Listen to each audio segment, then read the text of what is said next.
Syllabus जो आयोग ने दिया है उसमें सारे ही 11th 12th के टॉपिक हैं, तो कहीं ना कहीं वो आप लोगों को एलिमिनेट करने का भी सोच रहे हैं। तो उस एलिमिनेशन से बचने के लिए जो इंपॉर्टेंट टॉपिक है 11th 12th के, जो आपके विद इन द सिलेबस हैं, हम सिर्फ उनके साथ डील कर रहे हैं। कल वाला मेरे को लगता है कि आपको थोड़ा सा लगा होगा हार्ड, पर इतना ज्यादा था नहीं वो, जिस हिसाब से आपने छोड़ दिया उसे। Normal p plus Q equals to R ही तो कर रहे थे हम, that is R square equals to P square plus Q square. साथ में हमने प्लस 2pq कॉस थीटा भी पुट किया था, बस हमने उसे प्रूफ ही तो किया है। प्रूफ करने में बस आपका 1-1.5 पेज लग गया होगा। आपको कंक्लूजन याद रखना है मेनली, और कंक्लूजन बहुत इंपॉर्टेंट है। और एक मैंने आपको न्यूमेरिकल दिया भी था उसी के थ्रू, कि आपका 6 न्यूटन का फोर्स एक्सर्ट हो रहा है, आपको उसके कंपोनेंट्स निकालने हैं। देखो आई थिंक आपकी पहली क्लास है, बहुत हार्ड लगेगा फिर तो, लेकिन आएगा, कुछ नहीं किया जा सकता।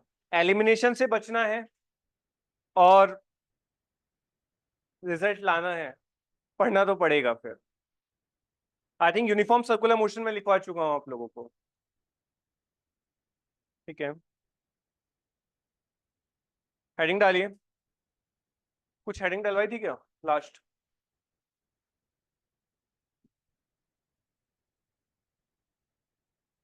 लिखिए laws of motion, laws of motion.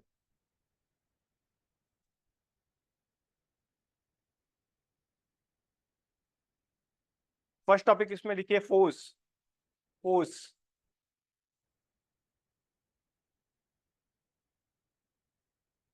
Force, force, FORCE, तो कोई बात नहीं, फोर्स। देखिए force is an external cause, force is an external cause that can change, force is an external cause that can change the state of the object, that can change the state of the object when applied, when applied, okay। बहुत ही general terms में बोला जाए तो push और pull is known as force, बहुत ही general term में अगर हमारे पास बोला जाए। फोर्स पूरा भी अच्छे से समझना है, बहुत अच्छी तरीके से। नॉर्मली बस इतना याद रखो, कोई भी चीज है आप उसे या तो ढकेल रहे हो या अपनी तरफ खींच रहे हो, तो वो हमारे पास फोर्स है। इतना हल्के में मत लेना, अभी इसके एक्सप्रेशंस आने वाले हैं, ठीक है। लिखिए इनर्शिया, मैं बिल्कुल लेमैन की टर्म्स में लिखवाने की कोशिश कर रहा हूँ, ये सबसे इजी फॉर्मेट है, इससे हार्ड ही मिलेगा, इससे इजी नहीं मिलेगा। लिखिए inertia, it is the inherent property of the body, it is the inherent property of the body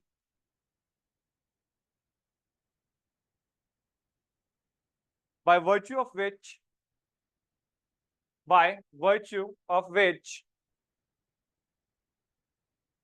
it opposes the change, it opposes a change। बिल्कुल सिंपल लेमैन की terms में बोला जाए तो आलस हमारे लिए। हम उठना चाहते हैं सुबह सुबह, हम काम करना चाहते हैं, पर हमारा आलस हमें छोड़ता नहीं है। हम सब ने अलार्म लगाया होता है 5 बजे का, पर सेकंड अलार्म भी होता है 5:10 का। वो जो 5 से 5:10 के बीच का टाइम पीरियड है, वो इनर्शिया का टाइम पीरियड है, आलस का टाइम पीरियड है। तो एनीथिंग जो भी मोशन को होने से रोक रही है या फिर कुछ चेंज हो रहा है बॉडी में, उसको अपोज कर रही है, that is known as inertia. Physics में कैसे देखेंगे? सब ने बस में ट्रैवल किया है, resistance is a different thing, वो हमारे पास करंट की फॉर्मेशन में बोला जा सकता है। हाँ, लेमैन में आप इंपीडेंस बोल सकते हैं इसे, ठीक है। अब बस में सबने ट्रैवल किया है, पैर भी होंगे आपकी बॉडी के साथ साथ, है ना। जब ब्रेक लगता है आपके पैर अपनी स्टेबल पोजीशन में रहते हैं, उन्हें फर्क नहीं पड़ता, लेकिन जो आपकी अपर बॉडी है वो उसी हिसाब से ढलती है। लाइक ब्रेक लगा तो आप आगे की तरफ जाते हैं, या फिर आप मसूरी गए हैं, सभी गए हैं, कार में भी बैठ के गए होंगे, आप नहीं गए, कोई नहीं, आपको वीकेंड पे लेकर जाएंगे और वहीं छोड़ देंगे, फिर आप वहां के नजारों के साथ फिजिक्स समझना। आपने देखा होगा कितना ज्यादा टिल्टेशन है हर एक मोड के साथ। तो अगर आपकी कांस्टेंट स्पीड रहती है तो जैसे इनसाइड मतलब अंदर की साइड हमारे पास टिल्टेशन आएगा, आपकी बॉडी ऑटोमेटिकली बाहर की साइड जाएगी। ये आपने देखा है, आपके साथ हुआ है, इसी को बोलते हैं इनर्शिया। आपकी बॉडी स्टेबल थी लेकिन मोशन चेंज हुआ पूरी की पूरी बस का, इसकी उसका इंपैक्ट आपके ऊपर पड़ा, दैट इज इनर्शिया। आपकी बॉडी रेस्ट पे है बट एक्सटर्नल फोर्स की वजह से वो अपनी चेंज कर रही है पोजीशन को, दैट इज इनर्शिया। समझ में आया छोटा सा पार्ट। इनर्शिया भी हमारे पास 3 तरीके के होते हैं। कौन कौन से? First one is the inertia of rest, बस टॉपिक लिख देना, मतलब पॉइंट वाइज लिख देना। Inertia of rest, next inertia of direction, next inertia of motion, inertia of direction, and third is inertia of motion.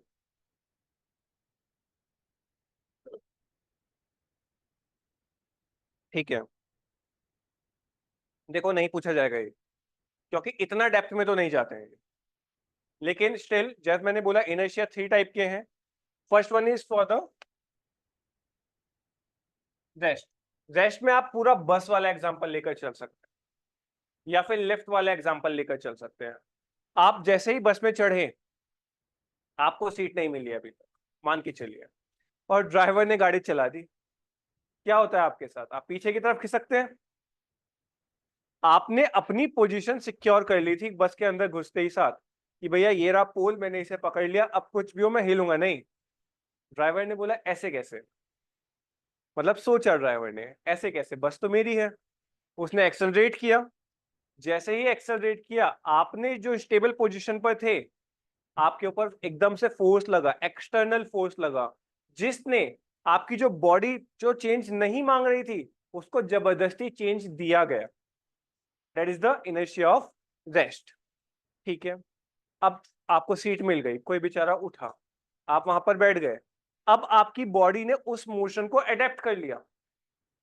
Like अब जो आपकी बस है एक कांस्टेंट स्पीड लाइक 40-50 की रेंज में हमारे पास चल रही है, तो आपकी बॉडी को पता है कि आइदर 40 और 50 किलोमीटर पर आवर की स्पीड से ही बॉडी मतलब बस मूव कर रही है, पर एकदम से कोई गाय आ गई बस के आगे, अब आपकी जो रेस्ट पोजीशन है वो 40-50 किलोमीटर पर आवर वाली है, और जैसे ही हमारे पास सामने कोई गाय वाय आई, ड्राइवर ने अगेन ब्रेक लगाया, अब रेस्ट पोजीशन से अगेन आपके अंदर मोमेंटम प्रोड्यूस हुआ और आपकी बॉडी स्टेबल से अगेन आगे की साइड आई।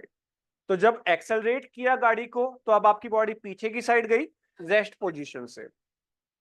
तो आप ये मान के चलिए कभी भी आप रेस्ट पोजीशन में बैठे हो मतलब आप स्टेबल हो, और एकदम से कोई एक्सटर्नल फोर्स आकर आपकी बॉडी को हिला जाए, आपकी बॉडी सिर्फ ये वाली नहीं, आपके सराउंडिंग की भी बॉडी बॉडी ही कहलाएगी, तब उस चीज को बोलते हैं हम इनर्शिया ऑफ रेस्ट। नेक्स्ट है आपके पास inertia of direction and third is the motion. ठीक है, आप पहले मोशन को लेते हैं फिर डायरेक्शन को लेते हैं। ठीक है, इनर्शिया ऑफ मोशन क्या होता है? आप ऑलरेडी लिफ्ट में हैं, समझते हुए चलना, एग्जांपल अपने दिमाग में मान के चलो, सोचो कि तुम लिफ्ट में खड़े हुए हो, लिफ्ट आ भी नीचे की तरफ रही है, पता है वो आराम आराम से आती है, और मैं ऊपर बैठा हूं, मेरी तुम सबसे दुश्मनी है, मैंने लिफ्ट का तार काट दिया। ऑलरेडी बॉडी मोशन में थी जो कि आपकी बॉडी अडेप्ट कर रही थी, और एकदम से जब मैंने तार काटा तो जो लिफ्ट ऐसे आ रही थी वो ऐसे आई।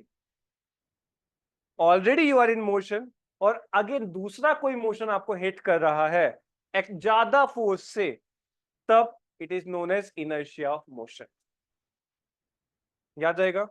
अच्छा, जब लिफ्ट में जैसे ही हम चढ़ते हैं, लिफ्ट में आपने कभी नोटिस किया होगा, एकदम से जब लिफ्ट चलना स्टार्ट होती है, बहुत ही माइन्यूट सेकंड के लिए आपको अजीब लगता है, बहुत माइन्यूट सेकंड के लिए। वो होता है जब लिफ्ट अपना एक्सेलरेशन पकड़ रही होती है, फिर कांस्टेंट होती है, मतलब एक ही स्पीड से मूव कर रही होती है, तो आपको नॉर्मल लगता है। जैसे कभी आपने बड़े वाला जाइंट व्हील घुमा है, जब ऊपर जाती है बॉडी कोई दिक्कत नहीं है, ले जा लो हमें कितना भी ऊपर, जैसे ही बॉडी नीचे आने के लिए होती है स्टार्ट हो जाता है। रोलर कोस्टर कितनों ने किया है? ठीक है, तो ये एग्जांपल इसीलिए नहीं दिया था मैंने, क्योंकि बहुत रेयर थे ये। ठीक है, तो ये तीन, अच्छा डायरेक्शन अब समझ के चलो। वो वाला सॉन्ग सुना है सबने, वो जो शोले का है जिसमें एक बुलेट चला रहा है पर्सन, मतलब आई थिंक अमिताभ बच्चन, और दूसरा धर्मेंद्र उसके बगल में बैठे हुए हैं, छोटी वाली उसमें, जो हमारे पास एक पेडलर के लिए लगाया जाता है। आपने उस सॉन्ग को अगर एनालाइज किया हो तो उसमें क्या होता है कि रास्ता चल रहा है, यहां पर क्या हुआ, बाइक इस साइड चली गई, और जो बुग्गी थी वो छोटी सी वो इस साइड चली गई, और आगे जाके ये रास्ता दोबारा क्लोज हुआ, और ये दोनों फिर एक ही स्पीड पर मिल गए। एनालाइज किया था वो, देखा था ना वो गाना, याद है? ऐसा हुआ है उसमें। एक्चुअली में हो क्या रहा है, बाइक वाला बंदा देखो, ये जो बुग्गी चल रही है ये कॉन्स्टेंटली सामने की तरफ चल रही है, उस पर हैंडल नहीं है, बाइक वाले के पास हैंडल है। तो हुआ क्या, यहां पर आने के बाद बाइक वाले ने एकदम से मोड़ लिया, तो वहां पर उसका इनर्शिया लगा दो, पहला रेस्ट पे, क्योंकि जो पैडलर बैठा था उसके लिए वो रेस्ट वाली पोजीशन थी, तो पहला इनर्शिया उसके लिए लगा। दूसरा लगा डायरेक्शन वाला, क्यों? क्योंकि बॉडी एकदम से इस साइड मूव करी, बॉडी अपनी दूसरी डायरेक्शन पकड़ ली, और आगे जाने के बाद दोनों कंबाइंड हुए। तो इस तरीके से इनर्शिया वर्क करता है हमारी डेली लाइफ। तीन थे, तीनों के मैंने आपको एग्जांपल दे दिए हैं, मेरे को लगता है थोड़ा बहुत समझ में आया होगा। अगर आपसे ऑप्शन मैच करने के लिए बोले कि इनर्शिया ऑफ रेस्ट कौन सा है, इनर्शिया ऑफ मोशन कौन सा है, और इनर्शिया ऑफ डायरेक्शन कौन सा है, तो आई थिंक अब आप लोग इसे मैच कर पाएंगे। ये बहुत ही टिपिकल पेपर होगा तब पूछा जाएगा, या असिस्टेंट कमांडेंट के पेपर में नॉर्मली पूछा भी जा सकता है। नेक्स्ट लिखिए, momentum. Momentum,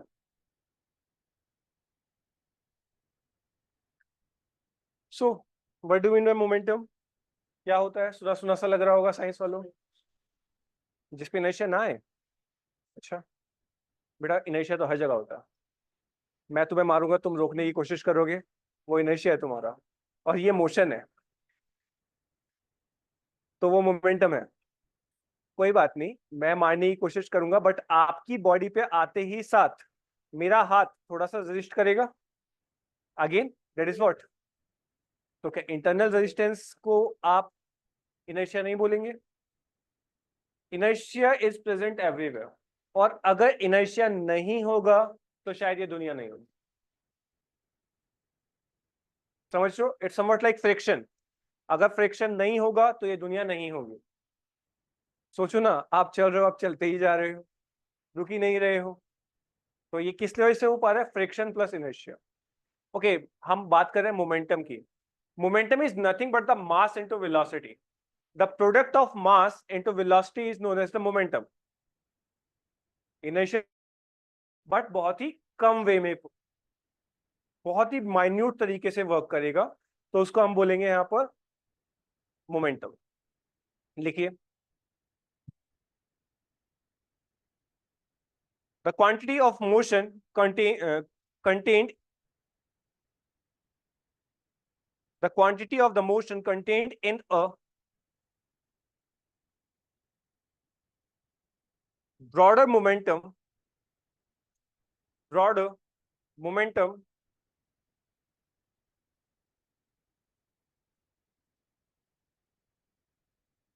or it is a product of mass,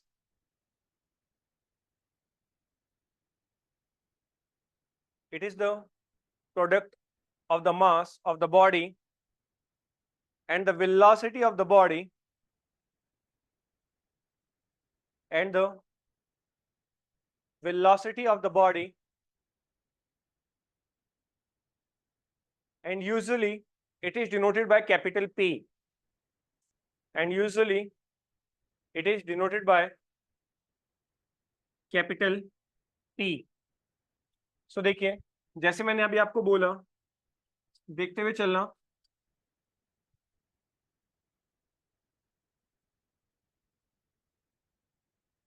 ये मेरी गाड़ी है,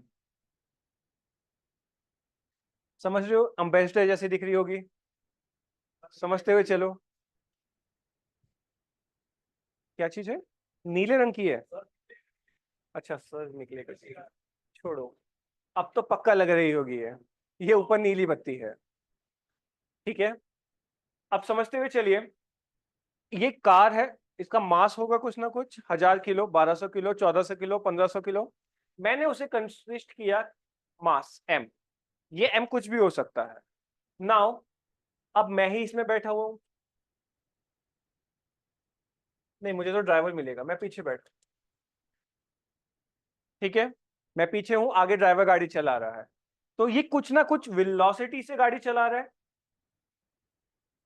Either it is 5 metre per second, 10 metre per second, 20 metre per second, कितने भी स्पीड से गाड़ी चल सकती है, max to max 400 kilometre per hour, 500, 600। अच्छा, maximum speed attained by the rocket is, ऐसे ही था, स्टार पॉइंट बना के कहीं लिख लेना, इट्स 11.2 किलोमीटर पर सेकेंड, पर सेकेंड, 11.2 किलोमीटर पर सेकेंड। समझ रहे हो कितनी स्पीड है,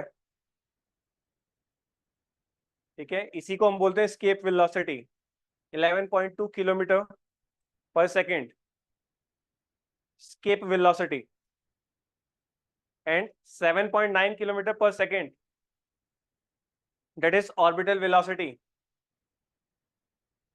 7.9 kilometer per second, that is orbital velocity। थोड़ी मोटी चीजें आपको पता होनी चाहिए। And what is the speed of sound in metals? अरे अच्छा, कितनों का सीडीएस है, कितने सीडीएस वाले हैं यहाँ पे? एक। असिस्टेंट कमांडेंट कितने बैठे हैं? वो भी एक। कोई सीजीएल्स, पीसीएस, ओके, और यूपीएससी वाले तो सारे ही होंगे बैठे हुए, ठीक है, वो तो सदाबहार है, जब कुछ नहीं आता तो साल में एक बार वो आता है, वो कौन? यूपीएससी, सीएससी, ठीक है। तो याद रखिएगा, वहां पर स्टेटमेंट वाला क्वेश्चन बनता है।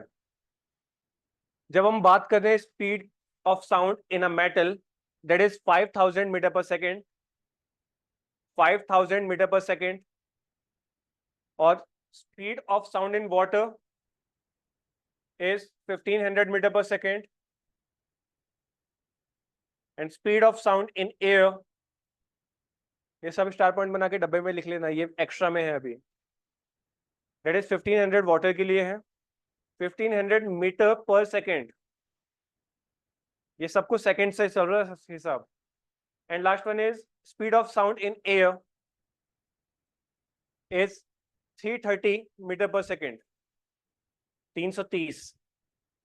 प्रूफ करेंगे तो 340 के लगभग आएगा, बट एग्जैक्ट होता है 330 जब रेजिस्टेंस वर्क नहीं कर रहा है उसके ऊपर।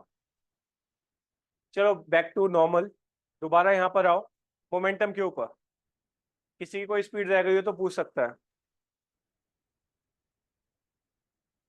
क्लियर है सबको? 5000 सॉलिड के अंदर, 1500 पानी के अंदर, 330 हवा में, ये स्पीड ऑफ साउंड का वेरिएशन है, ठीक है। नाउ अब हम बात कर रहे हैं मोमेंटम की, तो मोमेंटम क्या होता है? इस मास को अगर मैं इस वेलोसिटी के साथ प्रोड्यूस कर दूंगा तो वो कहलाएगा मेरा मोमेंटम, दैट इज टी। अब दो अलग अलग विचित्र से एग्जांपल समझना, यहां पर मैं बैठा हूं सिर्फ और सिर्फ 10 किलो का, सिर्फ 10 किलो का, आगे समझते हुए चलो। मेरे ड्राइवर भी बहुत पतला दुबला है, ये है 7 किलो का, मेरी गाड़ी भी बिल्कुल पत्ते जैसी गाड़ी है, कुल मिलाकर इसका वेट है 83 kg। समझ रहे हो? तो अब इस पूरे सिस्टम का मास 100 किलो हो गया। अब ये पूरा सिस्टम हो गया है 100 kg का, और हम चल रहे हैं आराम आराम से बैलगाड़ी की स्पीड से, मतलब 2 मीटर पर सेकेंड।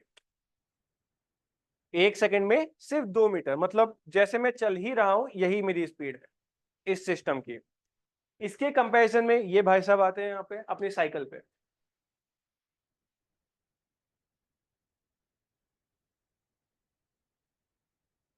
इनका अकेले का वेट है 80 kg, सांड जैसे, ठीक है। और जो इनकी साइकिल है वो भी यमराज के बैल से कम नहीं है। हमने मान के चला इसका भी वेट है 25 kg। इस पूरे सिस्टम का वेट था 100 किलो, और सिर्फ इतने से सिस्टम का वेट हो गया है 105 kg। लेकिन समझने वाली बात यह है कि ये जो गाड़ी है, ये जो पूरा बाइसाइकिल वाला हिसाब है, ये चल रहा है 1.75 मीटर पर सेकंड की स्पीड से, मतलब इससे भी हल्के। अब अगर ये आपस में कोलाइड होते हैं तो व्हाट विल हैपन? साइकिल वाला पलट जाएगा। कहां जाएगा? ये वापस हो जाएगा। ऐसा क्यों?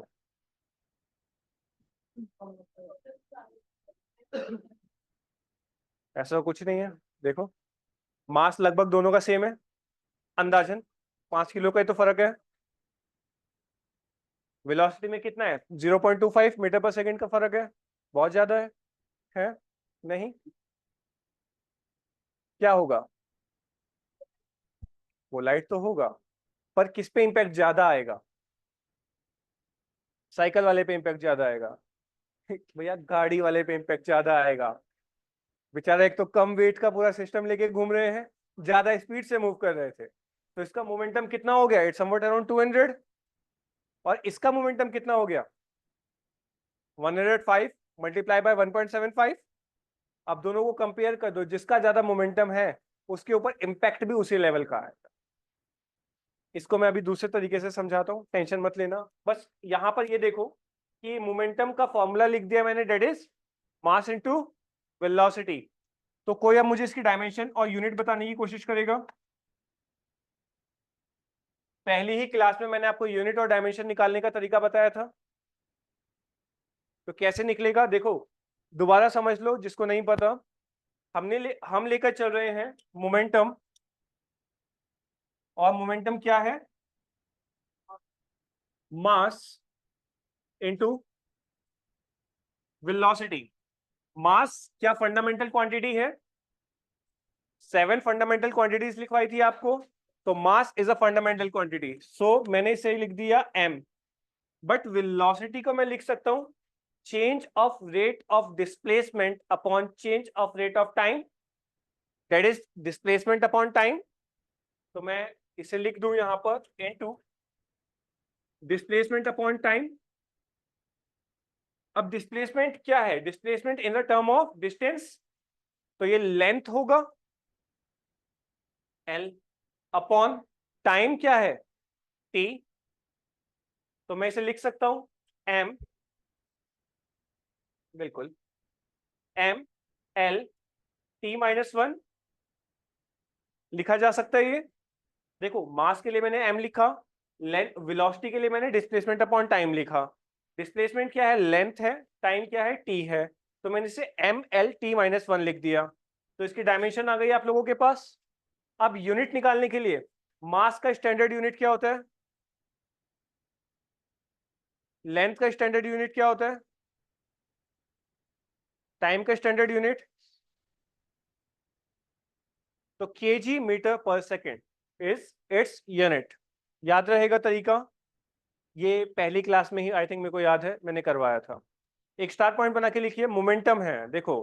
तो मोमेंटम है तो किसी डायरेक्शन में बॉडी मूव कर रही है, तो इट इज स्केलर और वेक्टर। क्या होगा ये? किसी डायरेक्शन में बॉडी मूव कर रही है, मोमेंटम है।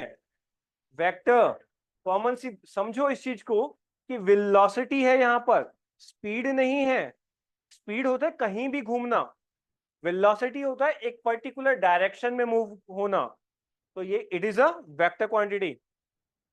सीधा सीधा एक क्वेश्चन पूछा जाता है कि मोमेंटम क्या चीज है, स्केलर है, वेक्टर है, कैन नॉट बी डिटरमाइंड, और हमें नहीं पता। तुम सब हमें नहीं पता वाले हो, बट आज के बाद वेक्टर पे एक टिक कर देना। नेक्स्ट लिखिए, न्यूटन्स लॉ ऑफ मोशन। लिखिए, Newton's law of motion.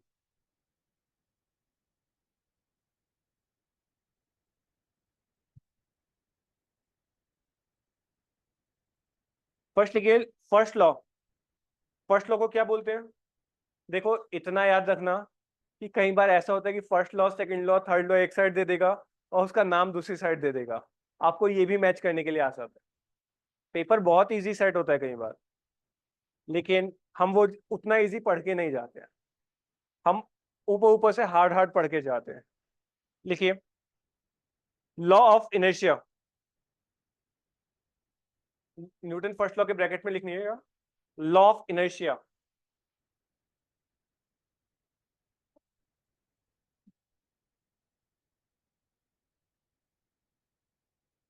The tendency of resist the change, the tendency to resist change in motion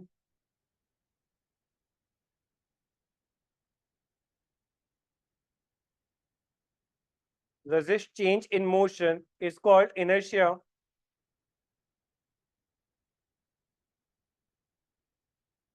comma, and law of inertia state that an object will remain at rest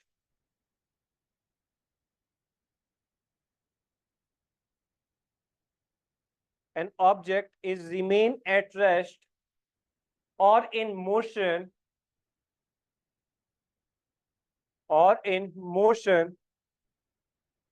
in a straight line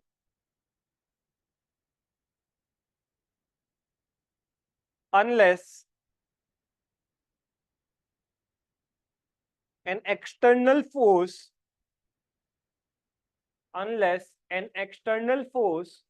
act on it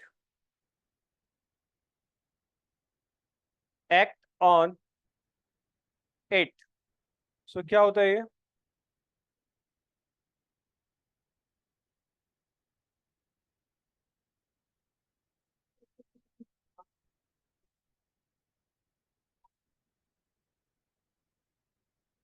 ठीक है, चलो, ये वही चीज है भैया, अगर mummy हमें सुबह उठाने ना आए तो हम नहीं उठेंगे। मम्मी एक्सटर्नल फोर्स, हमारी बॉडी रेस्ट में पड़ी हुई है, या फिर पिताजी की आवाज ना आए जब तक, तब तक हम नहीं हिलने वाले। समझ रहे हो? तो न्यूटन का फर्स्ट लॉ क्या बोलता है? अगर आप रुके हुए हो तो आप रुके ही रहोगे अनटिल और अनलेस कोई एक्सटर्नल फोर्स आपको हिलाने ना आए, और अगर आप चल रहे हो तो आप चलते ही रहोगे जब तक कोई एक्सटर्नल फोर्स आपको रोकने ना आए। कितने लोग डोरेमोन देखते थे, देखते थे? ठीक है, लगभग 90% ऑफ यू है ना, 90 क्या 99 लग रहे हैं, कौन नहीं देखता है? अरे सिर्फ एक। तो स्टिल परसेंटेज आपका 90 से अबव ही है, 95 से भी अबव ही है।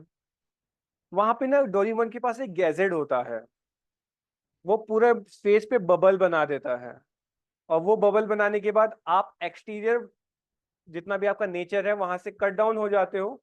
आप जो भी काम कर रहे हो आप उस काम को 100% फोकस के साथ करते हो। यही है न्यूटन का फर्स्ट लॉ। बाहर की कोई भी ताकत आपको आकर हिला नहीं सकती। चलो, ये इसको दूसरे तरीके से समझते हैं। आप सब क्लास 12th में हैं, कल फिजिक्स का पेपर है, सबके पास साइंस है, समझते हुए चलिएगा। कल क्लास 12th में आपका फिजिक्स का पेपर है और आपको एक लास्ट रिवीजन चाहिए। और अगर आपने लास्ट रिवीजन कर लिया तो 99% हो कि आपको पता है कि 98 99 ही आएंगे मेरे। बट अगर आपने रिवीजन नहीं किया तो हो सकता है वो 60% आए, इतना ज्यादा टर्नओवर है। अब अगर आपका कोई दूर का दोस्त आपको आके बुलाए कि चल भाई खेलने चलते हैं, क्या वो ताकत आपको आपकी चेयर से उठा सकती है? समझ रहे हो? एक्सटर्नल फोर्स, न्यूटन का फर्स्ट लॉ, कोशिश कर रहा है वो आपको हिलाने की, पर वो नहीं हिला पा। समझो इस छोटी सी चीज को, कि कोई भी एक्सटर्नल फोर्स तब ही हावी होगी आपके ऊपर जब वो आपसे ज्यादा इंपैक्टफुल। इसको दूसरे तरीके से समझते हैं। एक बॉल है, बॉल को अगर हम स्क्रॉल करते हैं तो थोड़ी दूर पे जाने के बाद वो रुक जाती है, वहां पर यूज होता है फ्रिक्शन। सबने थ्री इडियट देखी है?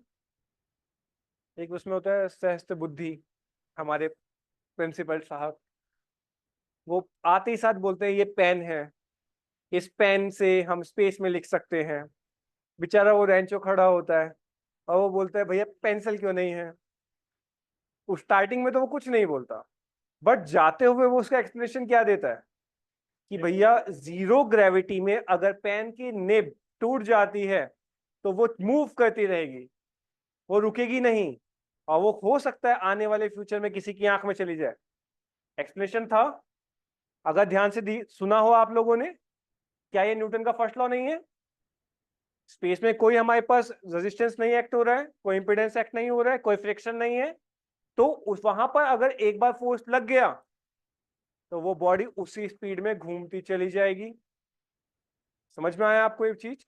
तो यही हमारे पास न्यूटन का फर्स्ट लॉ बोलने की कोशिश करता है कि अनटिल और अनलेस अगर कोई ऑब्जेक्ट मूव स्पीड नहीं लगा रहा है या फोर्स नहीं लगा रहा है तो हमारा ऑब्जेक्ट उसी स्पीड से चलेगा। That is v is equals to u. Like हमें पता है first equation v is equals to u plus at होता है। टाइम हमारे लिए इंफिनिटी तक जाएगा, बट एक्सेलरेशन क्या है? Acceleration is change of rate of velocity with respect to time. अब वो तो मूव ही नहीं हो रहा है ना, मतलब फाइनल भी वही है, इनिशियल भी वही है, तो यहाँ पर एक्सेलरेशन कितना हो जाएगा? Zero. Therefore v is equals to u। So ये है हमारे पास फर्स्ट लॉ ऑफ मोशन का सिंपल सिनेरियो। जो इनिशियल है, जो अंत है वही शुरुआत है। ठीक है, जो शुरुआत है वही अंत। नेक्स्ट लिखिए न्यूटन सेकंड लॉ, और law of acceleration, law of acceleration. Newton's second law of motion state that acceleration of an object, Newton's second law state that acceleration of an object is depends on the force applied on the force applied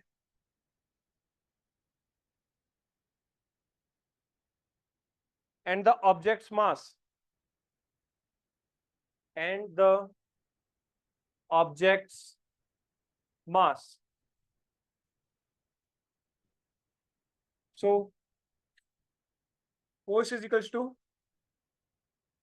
माँ। सबकी माँ एक force ही तो है। सुबह उठती हैं, सबको अच्छा अच्छा खाने को बना के देती हैं, फिर अगर आप कुछ गलत काम करते हैं तो एक फ्लाइंग चप्पल या फ्लाइंग झाड़ू, आजकल तो बेलन का प्रचलन है। चप्पल वप्पल तो आजकल घर से बाहर रहती है, झाड़ू पीछे रहती है, बेलन रहता है माता जी के हाथ में, और वो भी बढ़िया स्पीड से आता है। तो in short, mass into acceleration is what? Force. अब आप मुझे ये बताइए एक्सेलरेशन क्या होता है? That is change of rate of velocity. तो we can write is dv by dt। इसको मैं नॉर्मली m ही लिख रहा हूं, is equals to force multiplication में a डॉट b या फिर b dot a are the same thing. Same होता है? अच्छा चलो नॉर्मली पूछ रहा हूं मैं, कितनों के पास साइंस थी एक बार हाथ उठाना, या है जो बीएससी एमएससी कर रहे हो? ठीक है, 12th तक साइंस वाले कितने हैं? इतने हैं, ठीक है। क्या सोच रहे हो कि क्या लिया था? ओके, कितनों ने मास्टर ग्रेजुएशन में साइंस है कितनों के पास? ओ भाई साहब, अभी भी 4 हैं। मास्टर्स किया किसी ने साइंस में? MSc maths, MSc physics. चलो, आप चारों से मेरा क्वेश्चन है, बाकियों से नहीं है। क्या A dot B is equals to B dot A होता है? Mathematically 5 into 3 is 3 into 5। Is it? It is. नहीं बोला है किसने? आपने? रीजन?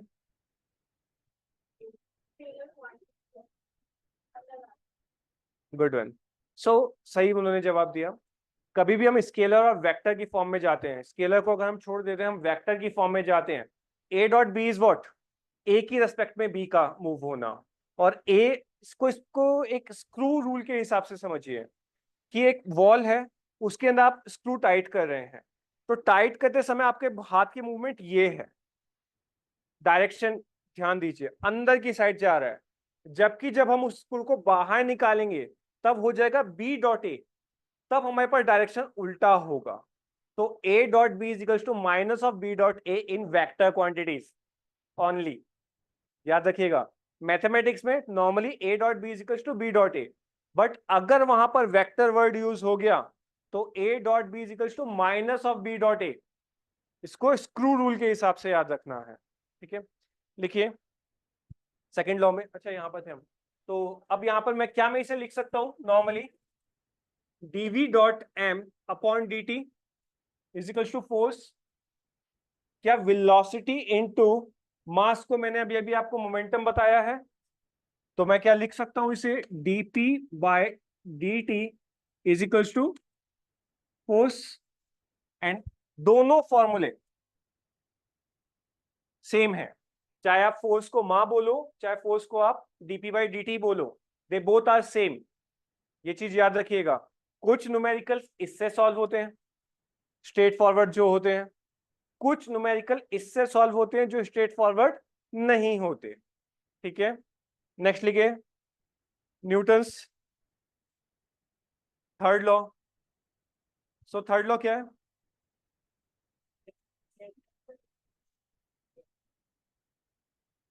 ऐसे ही बताओगे?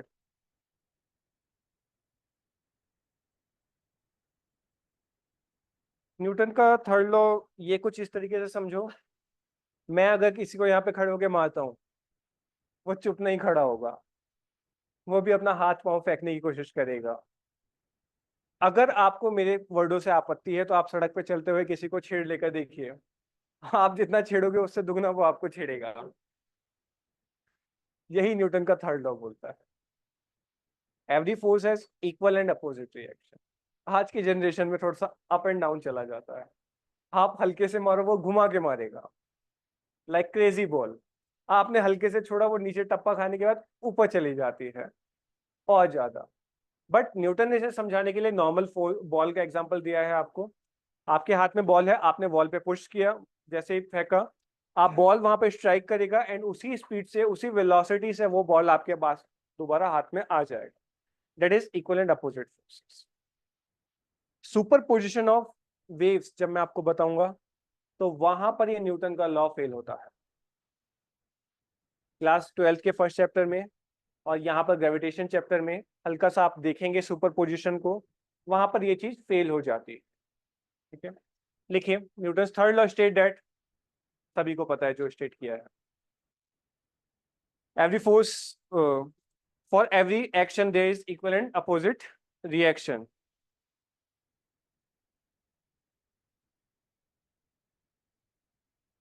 ओके, स्टार पॉइंट बना के लिखिएगा। Newton first law tell us about the, अच्छा इंपॉर्टेंट है ये सारा जो मैं लिखवा रहा हूँ, ये पीछे पिछले कुछ सालों में पूछा गया है आपसे, तो इंपॉर्टेंट है, लिखिए।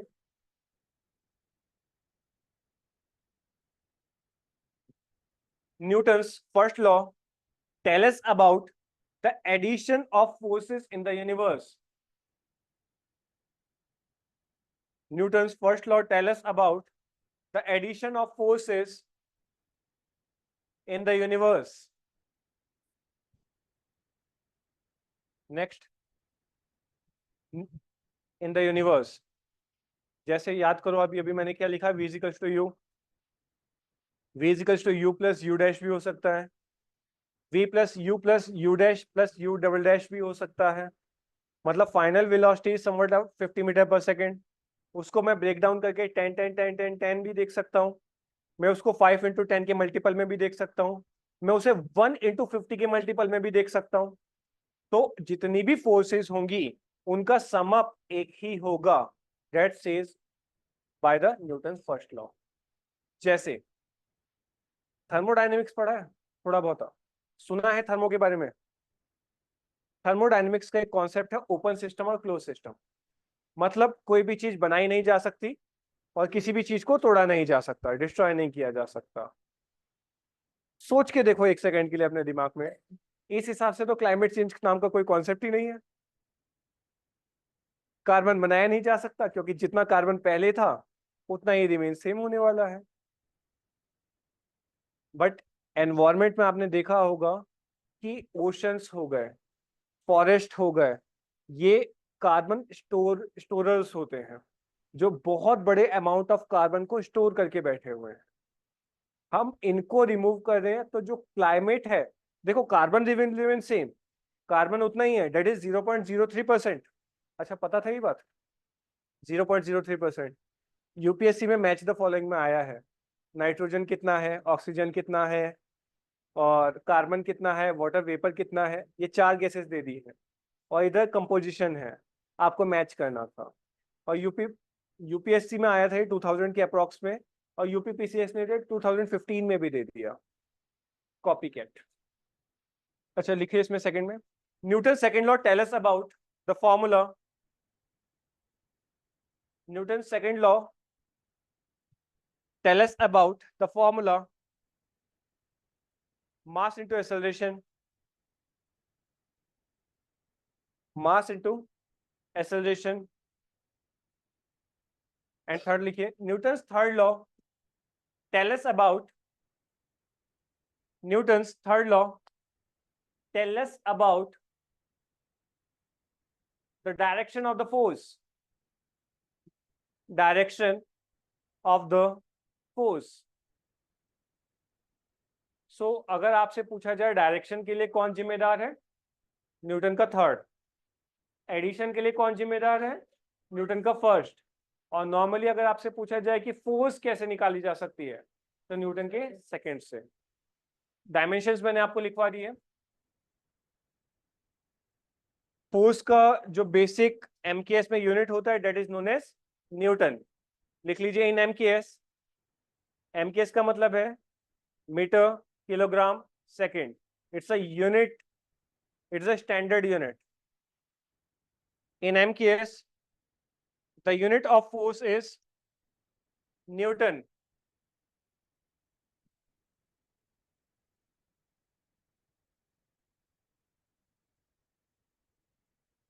The unit of force is Newton. So dimension of force क्या है, MLT minus 1। लालच है तुम्हारे ऊपर, सबके ऊपर, -2, that's the good one, MLT -2। और पहले ही दिन मैंने लिखवाया है आपको छोटा सा चार्ट पेपर बना के, और बताया गया है कि रट लीजिए, आता है, उसके बाद भी नहीं रट रहे हो आप। That is MLT -2। नेक्स्ट लिखिए, the CGS unit of, the CGS unit of, CGS का मतलब है centimetre gram second. CGS, the CGS unit of force is डायन।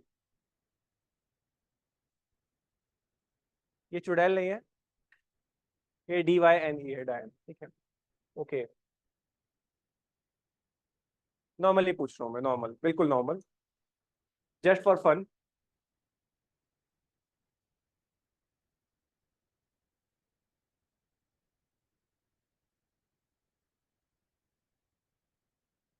Again it is just for fun, fill कीजिए इसे जरा।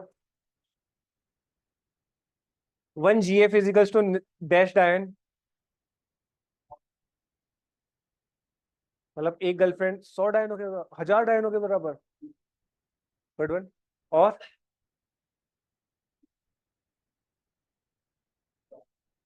और कोई? 1/1000 मतलब एक अंश। आपकी गर्लफ्रेंड में 1/1000 अंश है। Okay, here GF means gravitational force, ठीक है। एंड हेयर 980 डायन, 9.8 मीटर पर सेकंड होता है हमारे पास मूवमेंट। तो ये चीज याद रखिएगा। 11th 12th में बच्चे कैसे याद रखते हैं? एक गर्लफ्रेंड 980 डायन के बराबर होती है, जो कि होती भी है ना, आपकी शक्लों से दिख रहा है। लिखिए नेक्स्ट। हमने अभी अभी बताया कि एमकेएस में जो यूनिट है वो है हमारे पास न्यूटन। सीजीएस में जो हमारे पास यूनिट है वो हमारे पास है डायन।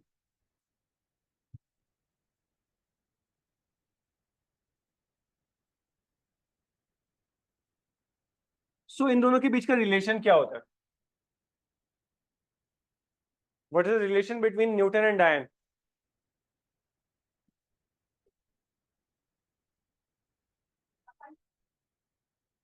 ठीक है, ये चीज याद रखिएगा। अगेन आपसे पूछा जा सकता है 10⁵ डायन इज टू 1 न्यूटन। नॉर्मल है, अपने दिमाग में वैसे भी कर सकते हो आप। एमकेएस में क्या मतलब? सीजीएस से जाएंगे तो हमारे पास 1000, ओके, मीटर से सेंटीमीटर तो ये 100। यहां से जाएंगे हम तो हमारे पास हो जाएगा ये 1000, और सेकंड विल रिमेन सेकंड। तो 10⁵2 + 3 दैट इज 5। तो ऑलरेडी 10⁵5 ही यहाँ पर आने वाला है। समझ में आया मैंने क्या किया?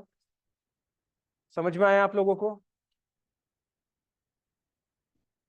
थोड़ा सा ना दिमाग पे फोकस करके देखना है यहाँ पर, ठीक है। ये है एम के एस, ये है सी जी एस।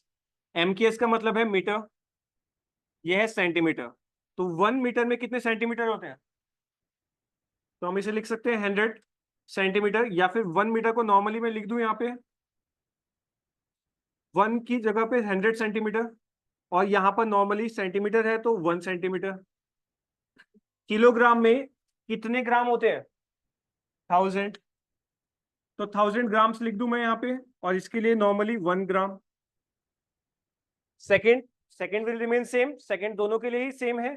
तो अगर मैं एमकेएस और सीजीएस का रिलेशन निकालने लगूं कि एमकेएस कितने सीजीएस के बराबर होता है, तो एमकेएस में 10⁵5 सीजीएस होते हैं। जैसे क्योंकि मीटर में 100 सेंटीमीटर हो गए और किलोग्राम में 1000 ग्राम हो गए, तो ना चाहते हुए भी 10⁵5। नेक्स्ट लिखिए।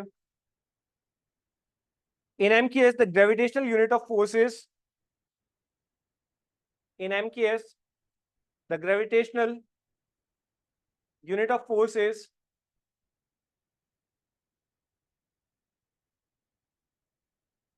in MKS, the gravitational unit of force is kgf.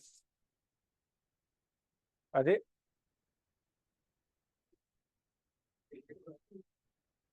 kgf,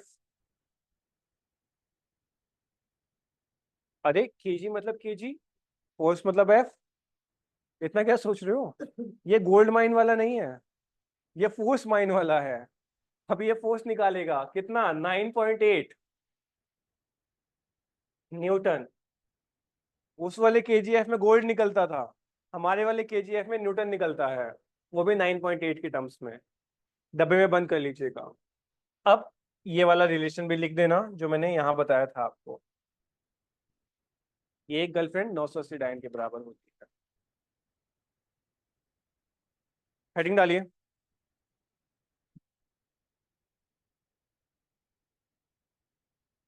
impulse, impulse, IMPLUSE, impulse. क्या होता है इम्पल्स?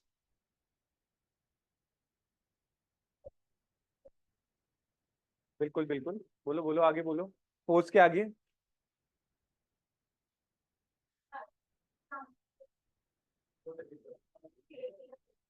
छोटे पीरियड के लिए, जैसे बगल वाले को चोटी काटना, यही तो होती है। आप चोटी काटो, देखो वो कैसे हिलता है अभी। तुम्हारी चोटी में दम नहीं था। Okay, the force acting for a short duration of time is known as impulse. Cricket देखा है? कितने समय के लिए बॉल बैट पे लगती है?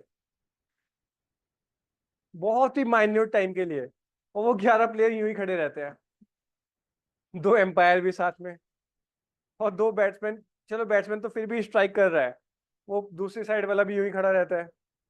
मेरे कहने का मतलब है, बॉल बैट पे लगने का टाइम ही असली क्रिकेट का टाइम होना चाहिए, और वो टाइम इम्पल्स कहलाता। लड़ाई हुई है? कभी नहीं हुई? स्कूल में लड़ाई देखी है? लड़ाई देखी है आप लोगों ने?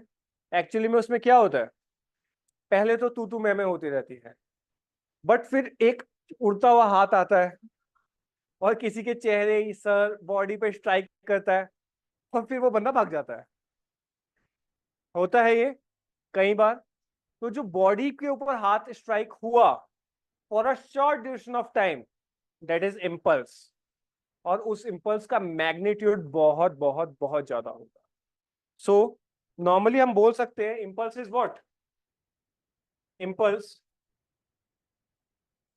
is equals to force into time, but this time is very short, even we can say it as dt, or and this is f, so this is I, तो I is equals to f dt। ये बहुत छोटा time. मैंने बताया cricket में ball जब bat पे strike कर रही है बस उतना टाइम, लड़ाई में जब हाथ छूट गया है उसके बाद टेकने तक का टाइम, या फिर फुटबॉल में जब आप किक कर रहे हैं सिर्फ उतना टाइम, चोटी काटने के लिए जब जितना टाइम आपने लिया उतना टाइम। तो ये बहुत छोटे छोटे टाइम पीरियड को हम यहां पर इंक्लूड करते हैं। लिखिए इसमें its unit is, its unit is, unit क्या होगी इसकी? देखो, फोर्स की क्या होती है? न्यूटन। और टाइम की क्या होती है? Second. So its unit is Newton second. अब डायमेंशन की अगर हम बात कर लेते हैं, तो डायमेंशन में आपको फोर्स की लिखवाई थी mL t-2। सेकेंड क्या हो गया? नॉर्मली t, तो इसकी हो जाएगी mL t-1। Got it? Next लिखिए।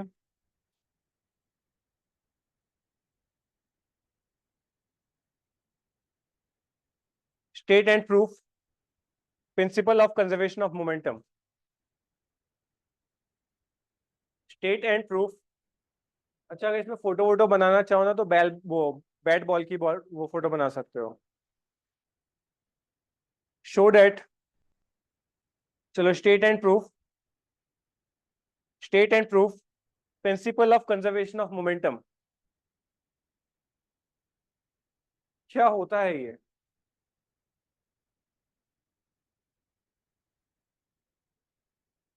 जी हाँ, अगेन साइंस वालों, क्लास 11th याद आ गई? और 11th में भी चैप्टर 1, जहां पर यूनिवर्सल फॉर्मूले लिखे थे हमने, आज से किसी के लिए 4, किसी के लिए 5, 6, 7 साल पहले। ठीक है, लिखिए पहले। If no external force act on a system, if no external force is act on a system, then the momentum of the system, then the momentum of the system remain conserved. Then the momentum of the system remain conserved.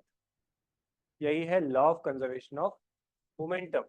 सो पहली line में आप इसके नीचे लिखिए P is equals to constant और OR, or if no external force is act on a system, if no external force is act on a system, then change in momentum, then change in momentum of the system, then change in momentum of the system remains 0.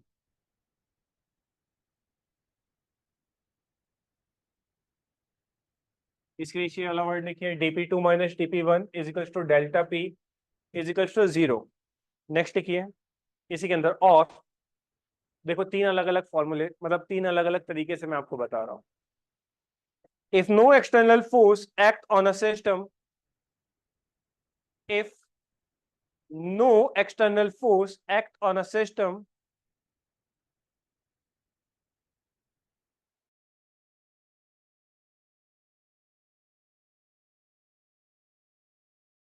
if no external force act on a system, then initial momentum of the system is equal to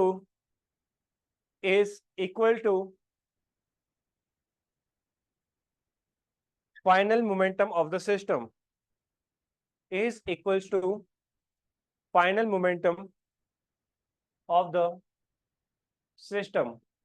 So momentum is what? Mass into velocity. So can we write P1 is equals to P2, or even we can write M1 V1 is equals to M2 V2.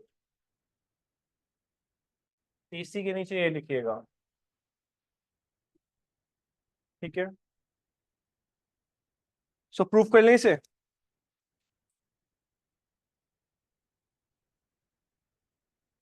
Proof कर लें इसे. अरे करना है proof. 2 line का proof है इसका, सिर्फ 2 लाइन का. देखो समझो, हमने क्या बोला? According to Newton second law of motion, that is F is equals to ma, और वही मैंने आपको प्रूफ करवाया था कि F is equals to dp by dt. क्या मैं इसे इक्वेशन नंबर 1 मान लूं? मैंने बोला न्यूटन सेकेंड लॉ, ठीक है. और मैंने आपको सब बोला अभी अभी principle of conservation of momentum में हम फोर्स नहीं लगा रहे हैं. We are not applying any type of force. If we are not applying force, that means F is equal to 0.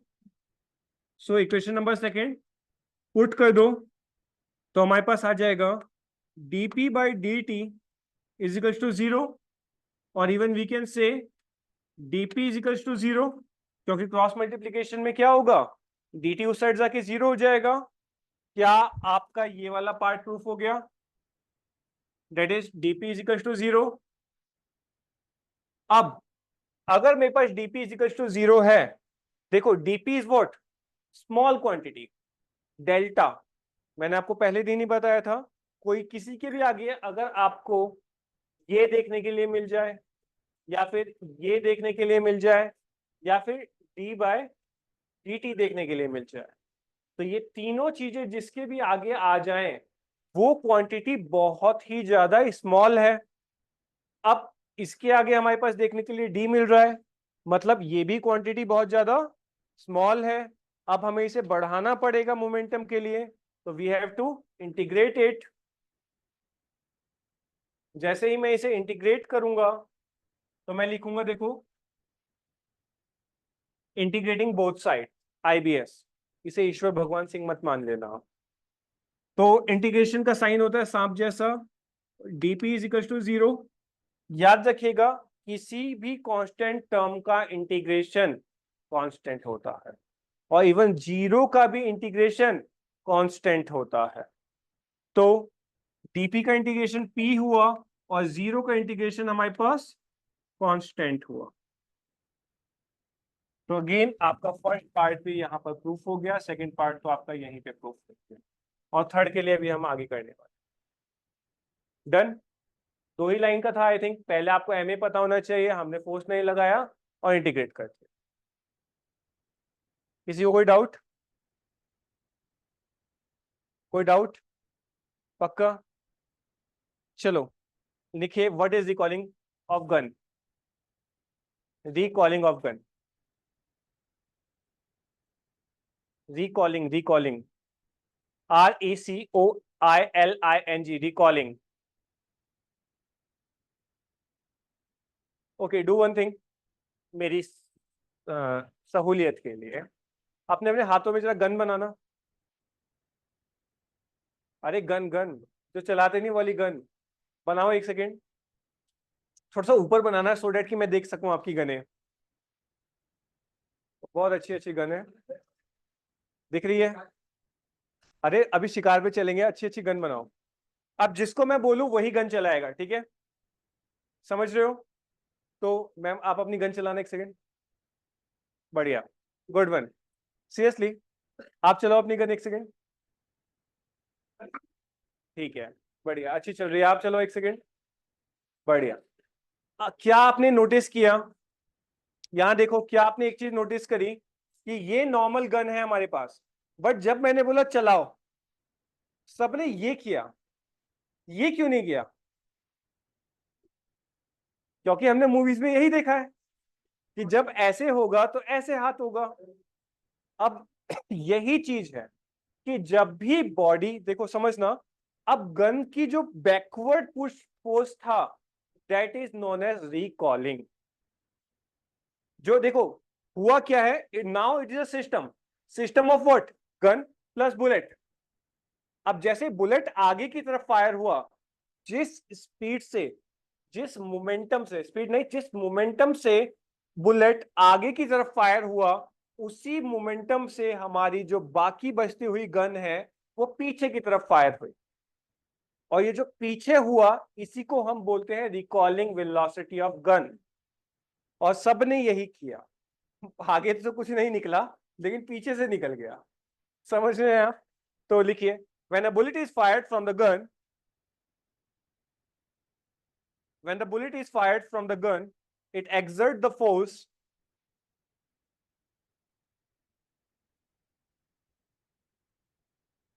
when bullet is fired from the gun, it exerts the force to the backward direction is called recalling velocity of the gun, is called recalling velocity of the gun। Photo बना दीजिएगा अपनी सहूलियत के हिसाब से, एक gun की और साथ में उसे उड़ते हुए पीछे, जैसे जैसे अभी आपने चलाई थी गने अपनी अपनी, अपनी गन अपने आप बना दीजिएगा। नेक्स्ट लिखिए इसी के अंदर, एक्सप्रेशन फॉर expression for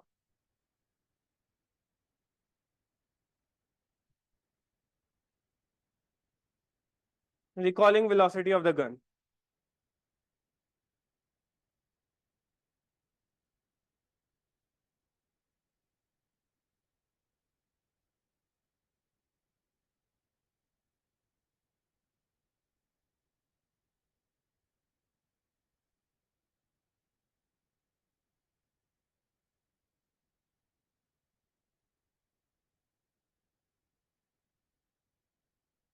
ठीक है, देखिए, recalling velocity of gun actually में दो हिसाब से समझिएगा। देखो मेरे पास इसी तरीके की गन है, ये मेरा सिस्टम है, और मेरा जो सिस्टम है ये हमारे पास गन प्लस बुलेट से मिलकर बनता है। तो इस सिस्टम में एक हमारे पास है बुलेट और दूसरी हमारे पास है टेढ़ी हुई हुई गन।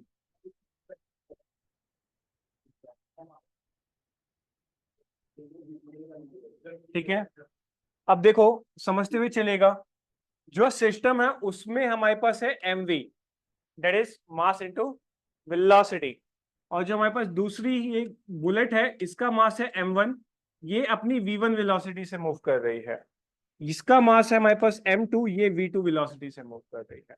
अब गन अगर यहाँ रखी हुई है या फिर मेरे हाथ में है, तो वो अपनी रेस्ट पोजीशन पर है, वो अपनी रेस्ट पोजीशन पर है। तो वहां पर इस टाइम पे जो ये V है, सिस्टम का जो V है, कैपिटल V है, ये 0 हो जाएगा क्योंकि बॉडी तो मूव नहीं कर रही है। बट इसका मास कितना होगा? मास वही होगा जो एग्जिस्ट करता है। लाइक मान के चलो कि 5 kg है, 5 kg में से 4.9 kg एक्चुअल गन का मास है, और 100 ग्राम जो है हमारे पास, वो हमारे पास बुलेट का मास है, मान के चलते हैं हम। तो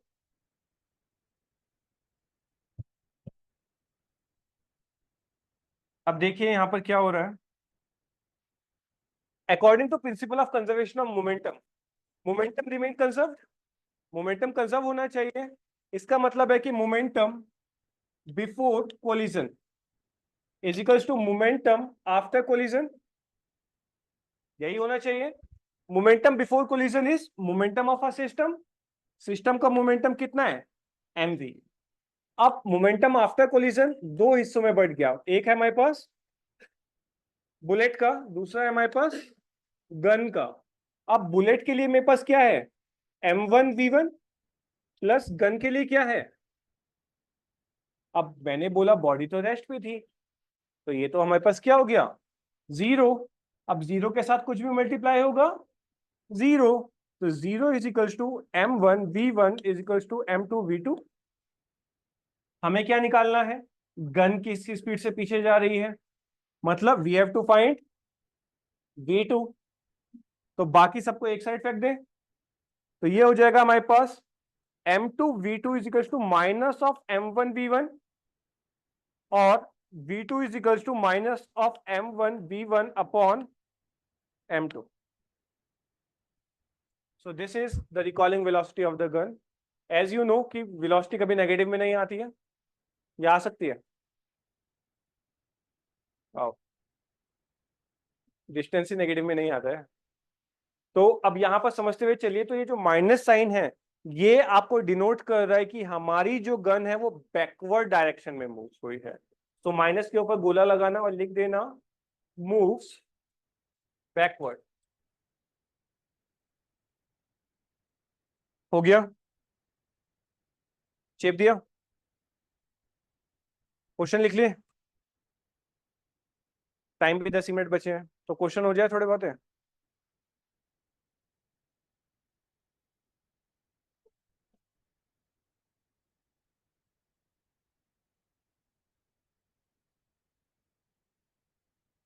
लिखिए, a force of 72 Dalton with a force of 72 Dalton with inclined at an angle 60 degree, with inclined at an angle 60 degree, find the acceleration at an angle 60 degree, find the acceleration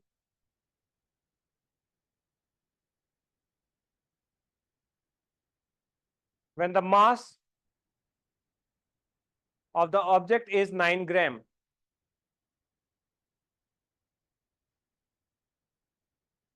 and object is moving horizontally, and object is moving horizontally. Done? निकाला जा सकता है?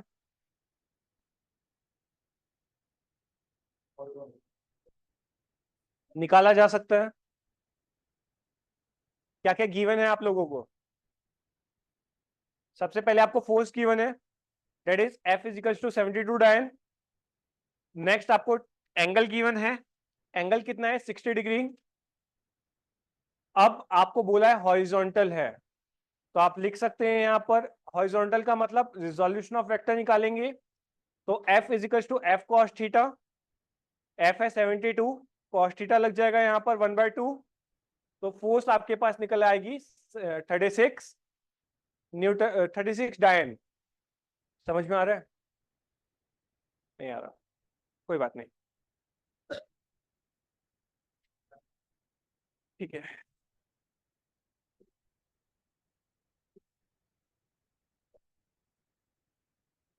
ये 72 डायन की force है। हमारे को एक एंगल दिया है जो कि 60 डिग्री के ऊपर है, ठीक है। अब मुझे ये वाला फोर्स दिया है, हमसे ये वाले फोर्स के ऊपर उसने क्वेश्चन पूछा है।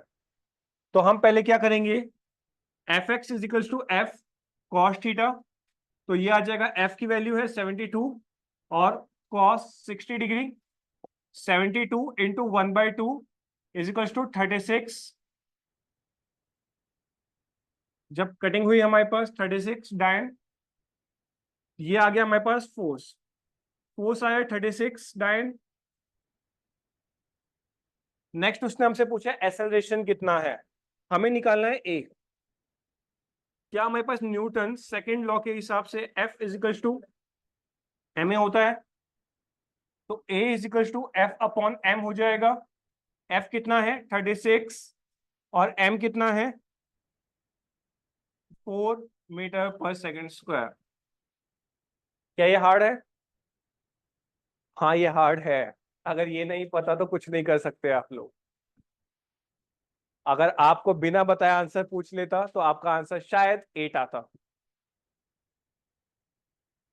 ये हार्ड था, चिंता मत करो।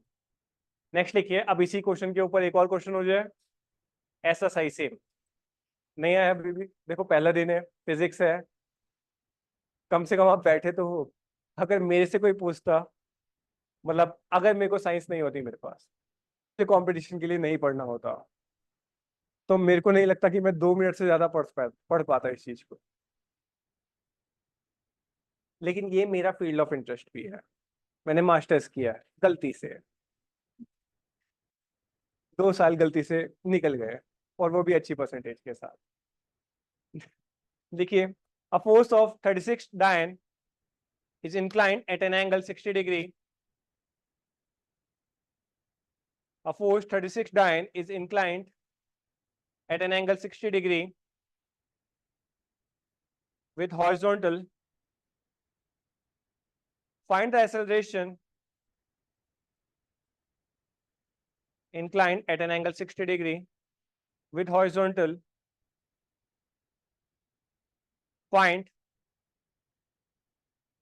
acceleration of the body having mass 3 gram which moves in horizontal direction.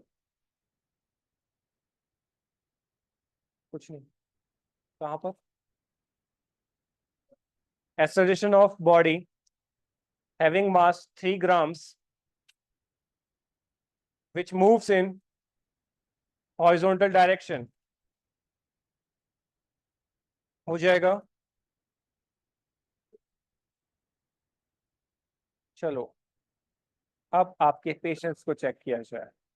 Question आया है अब रिकॉलिंग वेलोसिटी ऑफ गन के ऊपर, लेकिन ये रिकॉलिंग जैसा आपको लगेगा नहीं। A hunter fired a hunter fired a hunter fired 50 gram bullet by a machine gun. अब मशीन गन तो रिकॉल होगी नहीं, पर ये question recoiling velocity of gun का ही। A hunter fired 50 gram bullet by a machine gun with a velocity of 150 meter per second. With a velocity of 150 meter per second. A tiger 60 kg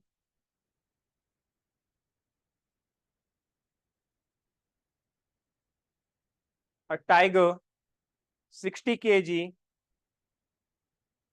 is moving in a direction of hunter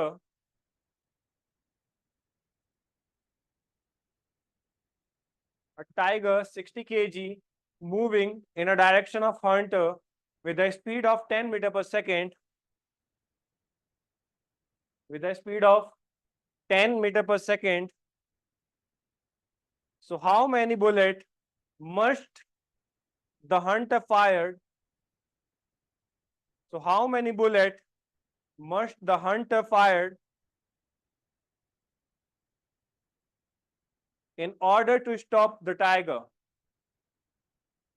In order to stop the tiger.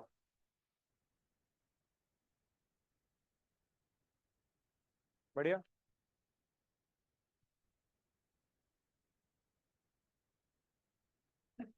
ठीक है, बता दूं? तो इसको करके रखिएगा।